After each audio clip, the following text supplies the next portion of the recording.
الشغل أونلاين أو زي ما ناس كتير بتقول الربح من الإنترنت مصطلح بنسمعه كتير قوي وحواليه أساطير وأفكار مغلوطة أكتر. في الشرح ده هنحاول نحط خريطة طريق واضحة ومظبوطة للموضوع بعيد بقى عن أي كلام مش حقيقي. يلا بينا نبدأ ونشوف القصة دي على النور. هي دي الجملة دي بالظبط هي الحلم اللي بيخطف أي حد بيفكر في الشغل أونلاين. فكرة إن الفلوس ممكن تيجي كده وإنت نايم من غير مجهود، ودي أكبر فكرة غلط لازم قبل أي حاجة نصلحها ونفهمها صح. بصراحة مفيش حاجة اسمها ربح سهل، لا، بس في حاجة اسمها شغل ذكي، والفرق بين الاتنين كبير قوي. الشغل على الإنترنت مش معناه إن الفلوس بتيجي من الهوا، لا خالص، لكن معناه إن الواحد ممكن يحول مهاراته لبزنس بيوصل للعالم كله وهو قاعد في بيته. يبقى أول خطوة، وقبل ما نتكلم في أي تفاصيل لازم نكسر الوهم ده. ضروري نفصل ما بين الحقيقة والخيال عشان نعرف نمشي صح من الأول. القاعدة الأساسية هنا بسيطة وواضحة، مفيش حاجة ببلاش، أي مقابل هتاخده لازم يكون في حاجة بتقدمها. وللأسف الجري ورا فكرة الفلوس السريعة من غير تعب دي بتخلي أي حد فريسة سهلة جدا لعمليات النصب اللي مالية الإنترنت. طيب حلو قوي. بعد ما فهمنا الأساس ده، إزاي بقى نقدر نفهم كل الطرق واللخبطة اللي بنشوفها أونلاين؟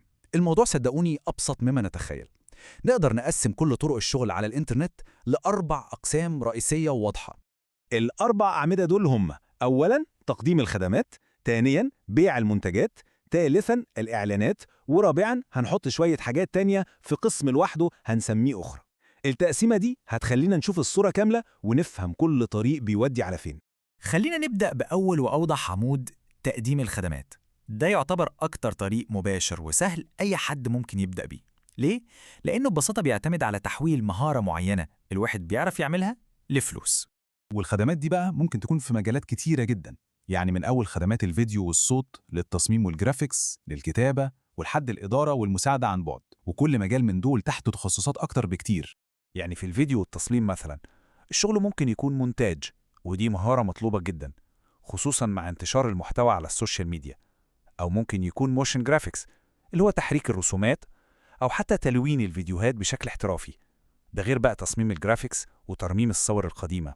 كل دي مهارات سوقها كبير ومطلوبة.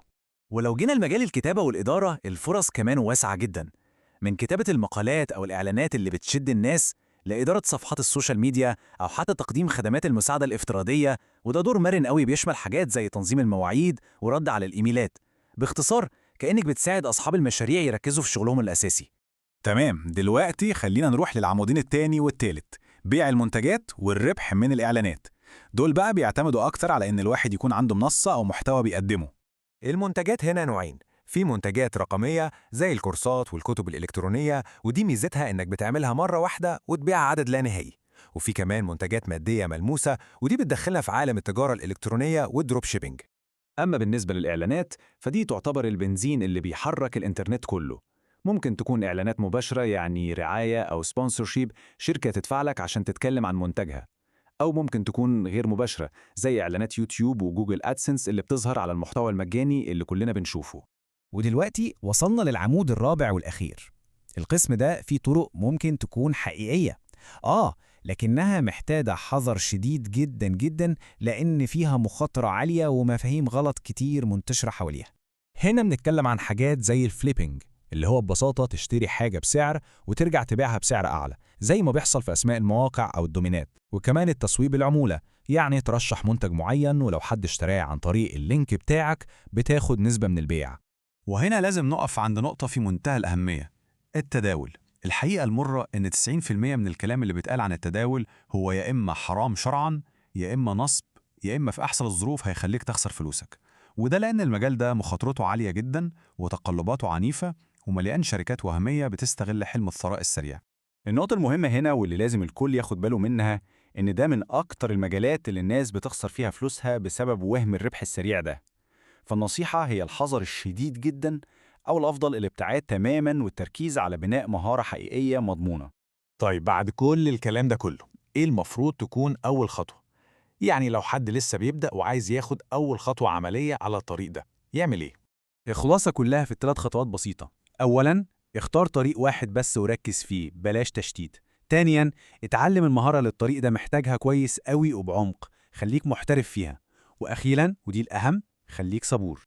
أكبر مشكلة بتواجه أغلب الناس هي الاستعجال. الشغل على الإنترنت مش استثناء لقوانين الدنيا، محتاج استثمار في الوقت والمجهود عشان تلاقي نتيجة. مفيش حد بياخد حاجة على الجاهز.